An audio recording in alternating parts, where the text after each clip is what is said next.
L'effectivité de la rentrée scolaire 2016-2017 annoncée par le ministre de l'Éducation nationale dès le lundi 31 octobre 2016 s'est plus ou moins fait ressentir dans quelques établissements de la capitale gabonaise au passage de nos équipes de reporters ici au lycée ECS Léomba.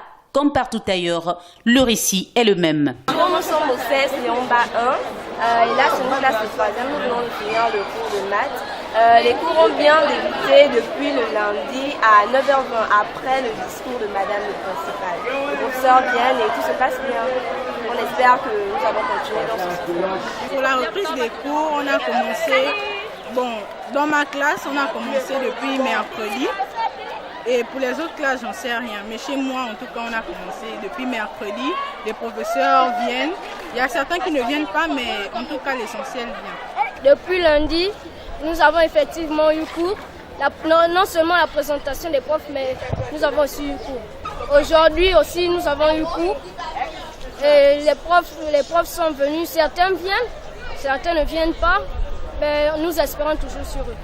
Notons que l'engouement autour de ce spectacle serait peu partagé par plusieurs élèves et responsables de famille qui ne bénéficieraient en aucune manière jusqu'ici du début des cours tant affirmé par plusieurs compatriotes. Ce qui concerne la rentrée des cours, le lycée national Léomba a repris effectivement les cours, mais je peux dire un peu de manière partielle. C'est-à-dire que certains professeurs privilégient un peu les classes d'examen, mais la rentrée des cours, l'arrivée de certains profs n'est pas totalement effective dans les classes du premier cycle, par exemple, où certains viennent faire un peu la présentation, tout ça. Mais on espère qu'à l'avenir, progressivement, les cours vont bien débuter. Depuis lundi, notre classe, la J4, on n'a pas eu cours, sauf au prof de mathématiques qui sont venus nous dire que jeudi on a cours avec lui. Mais à part ça, aucun prof n'est venu de notre classe. Je suis parent d'élèves, mais apparemment l'école n'a pas encore commencé. Non, nous on voulait seulement que l'école commence, que les enfants ne restent plus au quartier. La normalisation de tout ceci est vivement souhaitée au-delà de la tournure prise dans ce dossier qui ne cesse de faire couler d'eau sous les ponts censés maintenir la stabilité du monde éducatif gabonais. Sur ce, affaire à suivre.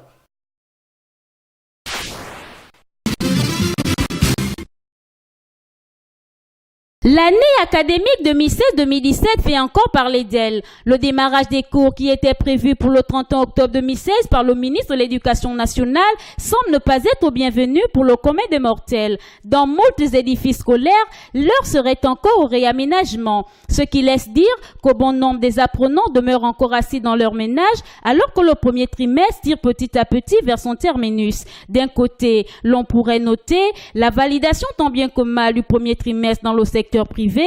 À ce constat, une question taraude les esprits de bon nombre de Gabonais, celle de savoir quel sera le sort réservé à ces élèves du secteur public qui ont débuté les cours à pas de tortue. À cela s'ajoute la non-connaissance du calendrier scolaire 2016-2017. Au lieu de faire du tapage avec l'harmonisation des coefficients, voici certaines anomalies auxquelles Florentin Moussavou gagnerait de régler afin de mettre tous les élèves gabonais sur le même diapason.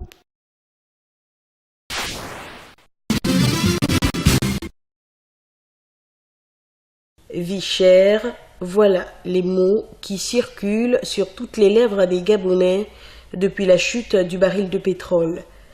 Des denrées de première nécessité aux articles de maison, le phénomène est le même.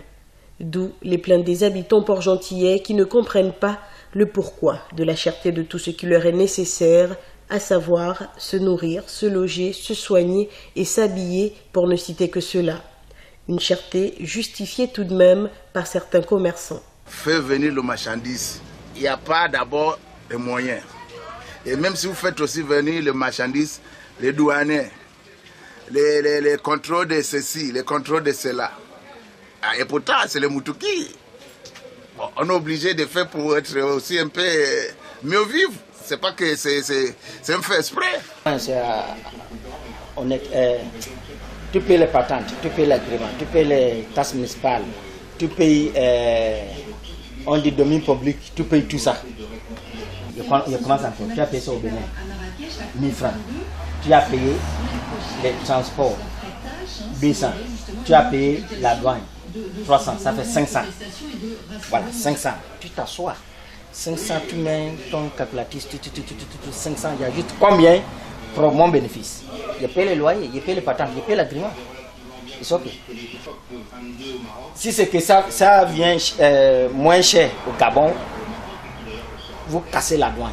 Oui, là c'est bon. Tu ne peux pas payer les conteneurs de 40 pieds, 8 millions. Tu vas faire comment pour 8 millions, c'est rien que la douane. Mais pour vendre 1000 francs, 8 millions. Ça c'est pour la douane d'abord. Tu as payé ça combien là-bas?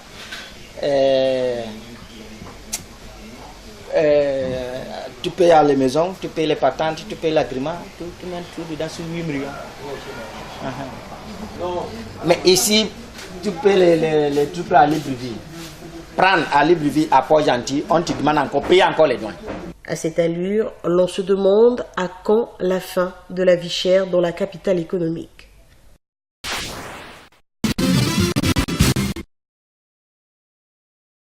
Port-Gentil, capitale économique, n'est pas épargné par le phénomène qui perdure dans la quasi-totalité du pays. En effet, on note entre autres une certaine progression des tenues vestimentaires assez extravagantes qui laissent à désirer. Se vêtir décemment de nos jours devient une pratique moins importante dans le choix de l'habit, ce qui dévalorise la personne et donne, pour ainsi dire, une image assez négative. Moi, je ne trouve pas ça normal. Bon, mon français n'est pas clair, mais je ne trouve pas ça normal. L'habit, moi, ça donne la valeur à personne. Donc, une fois que tu sors chez toi, tu dois t'habiller, couvrir tout le corps. La tête, si une femme, tu peux laisser la tête, mais tout le corps doit couvrir jusqu'ici, à la main, et tu sors. Ça donne la valeur à personne. Pour moi, ça donne la valeur à personne. Qui ne s'habille pas bien, en fait, il n'est pas valeur si par exemple, quand tu rentres dans la personne, si par exemple 100 personnes, il n'y a que toi qui rentres, qui as un culotte ici, et tout le corps en fait est dehors, tu vois, même tu te sens gêné, parce que moi-même j'ai vu ça ici. J'ai vu, on sortait des verres au printemps là, on était nombreux, on était dans le 200 ou 300 personnes, mais il y avait une fille qui était vraiment mal habillée, elle était rentrée dans les gens, elle était un peu gênée, elle était obligée de fuir, même sortir dans le foule. Donc je ne trouve pas ça normal. Je donne le conseil qu'en sortant c'est toi.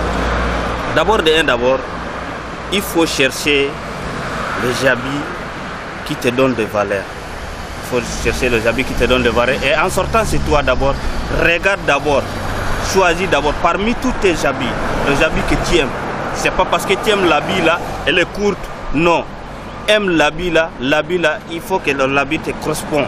Il faut que l'habit, quand tu vas le porter, quand tu vas sortir dehors, les habits, ça peut se faire n'importe quelle couleur, mais il faut que ça soit quand même un habit responsable. Un habit responsable. Mais marcher avec les robes, avec les cuisses derrière, on ne m'a pas appris ça quand j'étais petit. Alors si aujourd'hui peut-être que les filles s'habillent comme ça, ils disent que ça va vers le mode parce que le monde s'est adapté avec ça. Mais franchement, nous les parents, qu'est-ce qu'on va faire? Je ne suis pas content de voir ma fille avec les slips ici, moi je vais marcher tout ça avec mon fils. Peut-être que moi je dis que je ne suis pas d'accord avec ça. Mais il dit, qu'est-ce que tu veux? Ah papa, mais votre temps est passé. Hein. Qu'est-ce que moi je dis? Il me dit, mon temps est passé. Je me tais. Mais puis que la police ne peut même pas veiller à cela. Il s'assoit, il a des petites culottes, il a des petits jusqu'ici. Mais admettons s'il tombe d'une pièce d'argent. Mais je dis qu'elle se veste comme ça, on voit tout ce qu'elle a porté. Les sous-vêtements sont des trucs à cacher. On ne peut pas voir les sous-vêtements d'un homme ou bien d'une femme. C'est pas normal. Si je trouve un type mal habillé, hein, je dis que mais comment vous appelez, non, votre père, votre mère. Si jamais je te trouve comme ça là. Au Congo, on fait comment? On te trouve avec ça, on te fend jusqu'ici, avec les ciseaux. On n'a pas besoin de demander le congresseur de parler ou pas. Si tu as une jupe comme ça qui te laisse voir le derrière, cela, on continue avec les ciseaux. Là, comme ça, tu vas rentrer vite à la maison. Sans chercher de savoir son père ou pas. S'habiller est l'un des besoins fondamentaux de l'homme. À ce titre, il serait plus responsable que les populations tentent de centrer la manière de se vêtir afin d'avoir une carrure plus responsable, car la sublime créature est éducable.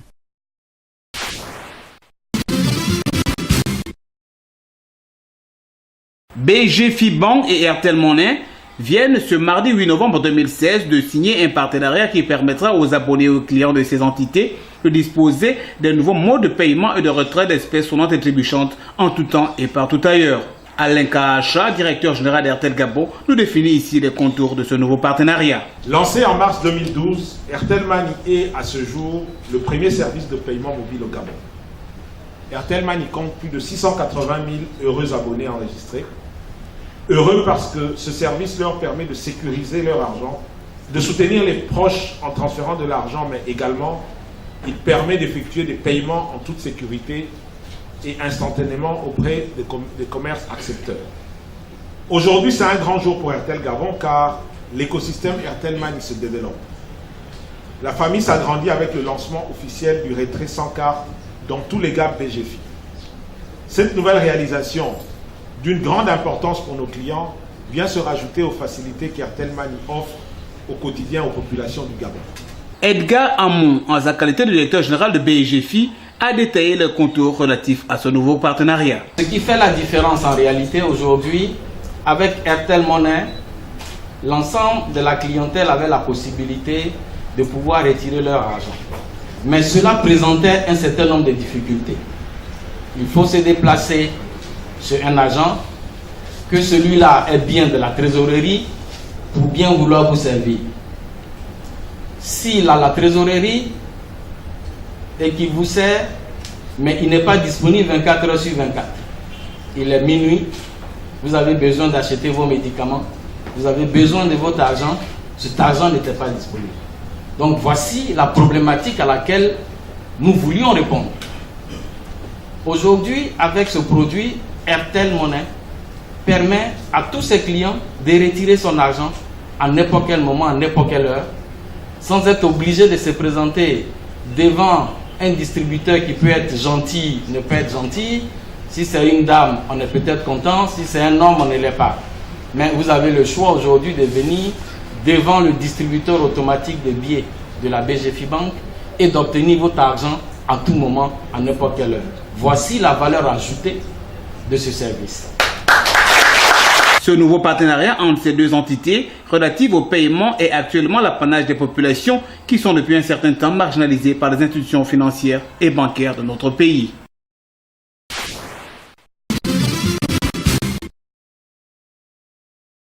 Après la décision de la Cour constitutionnelle du 23 septembre 2016 et s'appuyant sur l'article 96 de la loi organique de la même Cour, Jean Ping, par la voix de ses conseils, Maître Igaïga et Bazanza, a saisi à nouveau la Cour constitutionnelle afin de réviser sa décision suite aux anomalies observées. Ces décisions sont d'autant plus étonnantes que les motivations qui les fondent sont tirées de faux grossiers, ce qui a obligé M. Jean Ping à solliciter leur révision sur le fondement des dispositions de l'article 87 de la loi organique sur la Cour constitutionnelle.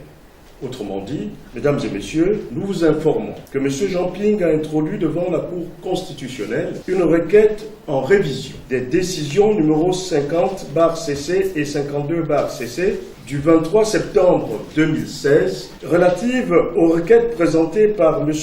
Gérald Ella Nguema Mitore et Jean Ping, tendant à l'annulation partielle et à la réformation des résultats de l'élection du président de la République dans la province du Haut-Ogooué et à la proclamation des résultats de l'élection du président de la République du 27 août 2016. Des anomalies grotesques qui ne pouvaient rester sans être dénoncées, déclarent les avocats de Jean Ping, qui invitent la Cour constitutionnelle de dire le droit au nom du peuple gabonais afin de rétablir la vérité des urnes. Du recomptage des voix, bureau de vote par bureau de vote, révèle donc au regard de ce qui précède que les pièces sur la base desquelles le dit recomptage a été effectué sont à l'évidence fausses. Pour bien montrer la falsification des résultats, nous avons analysé et comparé les chiffres lus par le juge Lebama à l'audience publique du 23 septembre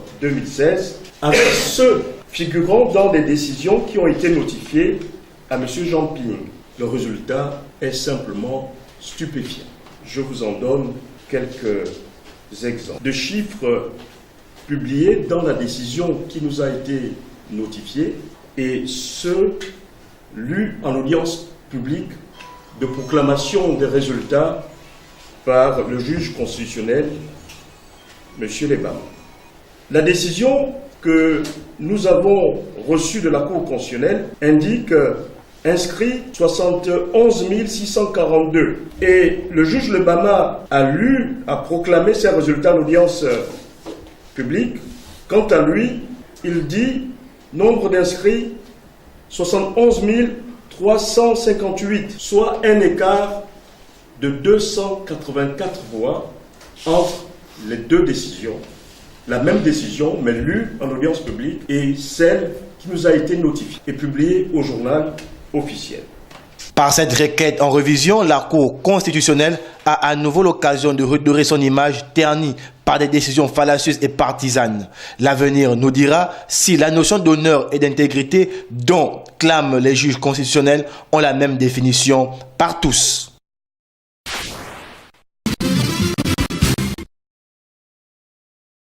Monsieur le Président, je vous parle. Réagissez. La canne, c'est bien beau. On ne mange pas la canne, on ne vit pas dans la canne. Pensez au social d'abord avant tout.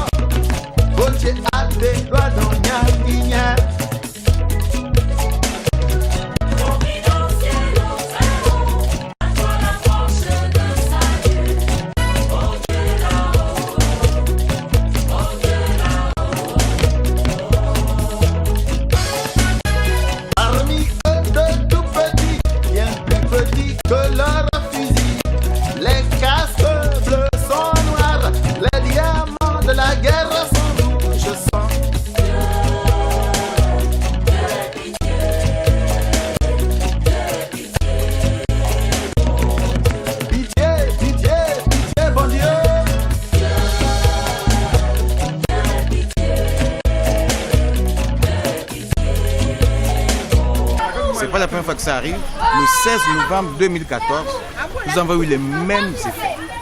L'eau est montée jusqu'aux fenêtres. Lui était la Providence. Imaginez une seule fois que l'eau se serait montée la nuit, tout le monde serait mort noyé. Et comme Dieu aime ce pays, une fois encore de plus, c'est au petit matin que l'eau est montée. Vous imaginez toutes les familles qui vivent dedans. Le gouvernement était là, le président de la République était là en 2014. Il avait été question de faire le pont. Il y a un pont à côté. Rien n'a été fait. Et aujourd'hui, nous vivons dans des conditions que seuls les gens qui vivent au Bangladesh ou dans des zones à séisme vivent. Il est temps que le gouvernement prenne ses responsabilités. Nous ne pouvons pas vivre éternellement comme des sinistrés. Ce n'est pas normal. Dans un pays aussi riche que le Gabon. Monsieur le Président, je vous parle. Réagissez. La canne, c'est bien beau. On ne mange pas la canne, on ne vit pas dans la canne. Pensez au social d'abord avant tout.